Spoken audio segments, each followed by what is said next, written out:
Hi everyone, very happy Lunar New Year to everyone. I just want to take a moment to talk about this really awesome game that I'm running next month called Black Sword Hack and why you should be super excited about it. Now, the game is based on a genre called OSR or NSR, depending on who you ask. But the most basic premise is that this game is designed to be super rules light and high lethality. One thing I'll say about this game right off the bat is that it tends to be a lot less lethal than a lot of the other OSR or NSR games in the same genre. There are a lot of mechanics and stuff in the game that makes you a lot more livable and stuff that gives you an edge. There are also really cool classes and things like that. So a lot of these OSR games can sometimes feel very stagnant in terms of your character growing and the amount of skills and abilities available to you. But in this one, it's really cool. So let's get to it. So this is what a typical character sheet is going to look like. You've got 6 stats, very easy to get around with. Your origin is kind of like your character backstory. It can be whatever you want, depending on your setting. Your background is, well, there's not really a class system in this game. Instead, you choose backgrounds, and there are 3 backgrounds here. Uh, Typically, they have abilities like they act kind of like classes or feats for those of you who are more familiar with D&D 5e. So, for example, for this character, you can see that he's a warlock, and he has some spells that he can choose because he has this particular background called Forbidden Knowledge, and he has bookworms, so he has some bonuses with intelligence tests. Uh, Gifts are kind of more powerful perks and feats that are really powerful and strong, and you can only have one gift essentially. Usually, this is a divine thing, and it separates you from average NPC in this particular world or setting that you're playing in. Now, the one thing that really sets this game apart from others is this mechanic called the Doom Dice. What this dice does is that it allows you to offset some of your skill checks. So let's say you are testing your intelligence and you roll a 15. You just need a little bit more to pass. What you can do is roll your Doom dice, and let's say you roll a 3. So 15 minus 3 is 12. So you pass your intelligence check. The catch is, if your Doom dice ever shows a 1 or a 2, Doom dice is downgraded. So from a D6 to a D4. And once you're out of Doom dice, once you roll a 1 or 2 on that D4, you roll everything at disadvantage. There's also a lot of cool stuff you can do with Doom dice, like give you extra attacks and things like that. And I'll cover that in the combat section. So these are the backgrounds in the game. You can pick 3 of these. The only exception being you can't pick more than one unique particular background. As you can see here, Berserker, Inventor, Assassin. I think that's about it, actually. There's a lot of cool combinations you can get around to doing here. You can even create something like a Hexblade Warlock by picking Swordmaster. You can pick Forbidden Knowledge and the Warlock class to give you more spells and also be really good with swords. So there's a lot of cool combinations you can work with here. And I'm going to go through some of the more unique backgrounds. Warlocks allow you to create demonic pacts for great power. So every time you invoke a demonic power, there, is some chance of you getting on the wrong side of the demon that's helping you out. And this is what the Demon's Revenge table is all about. If you ever roll like a 20, which is a crit fail in this game, you're going to have to roll on this table and something bad's going to happen.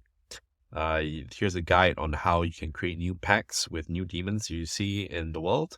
And there are even guides to different types, so you can kind of customize and choose what kind of demon is speaking to you and what kind of powers, how you want to flavor your powers. That's up to you. So picking the shaman background is going to give you abilities to talk to spirits and to bind spirits. And this is here a guide on the different types of natural spirits in the world and the setting. And you can choose to kind of flavor your own as well, as long as it's not too OP. And it's kind of like playing Pokemon because you can also attempt to bind other spirits, but of course, there's always a price to pay.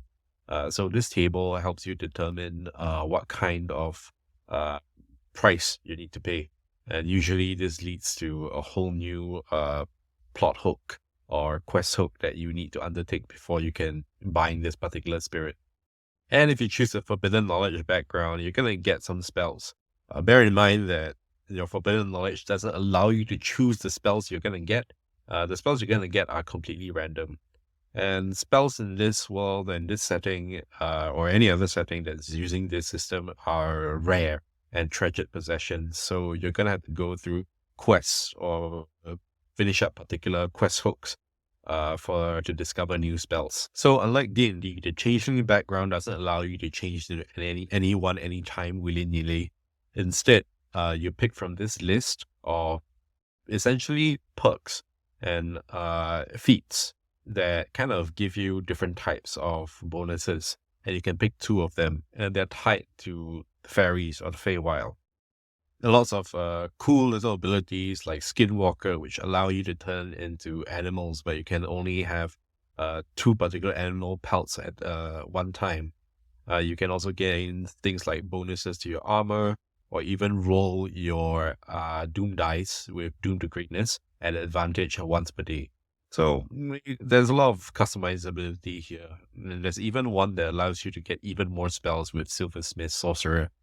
So if that's your thing and you want to cast lots of spells, this might be a potential build for you. Last but not least, we have Inventor, which is essentially Artificer from D&D.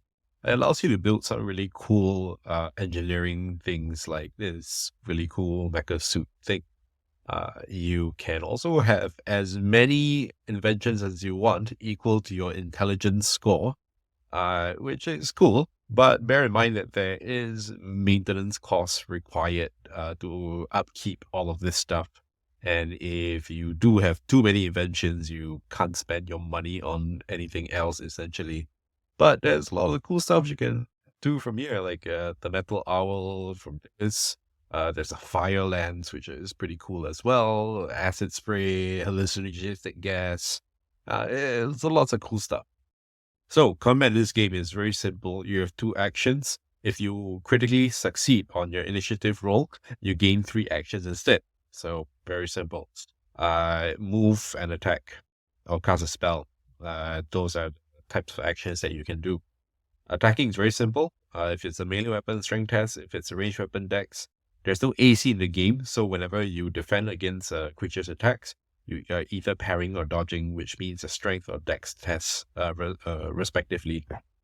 The cool part about combat in this game, I feel, is the attack effects, which allow you to add some really interesting modifiers to your attacks, like the sweep, which basically means an AoE attack that you swing an axe and hit everybody that's surrounding you. Or you get to break an opponent's weapon. You get to do additional attacks. You can make a particularly brutal attack, which allows you to add a Doom dice roll to your damage. So keep in mind that to activate any one of these effects, you're gonna have to roll on your Doom dice. And if you roll a 1 or 2 on that Doom dice, it downgrades. And once you're down from a D4 to a nothing,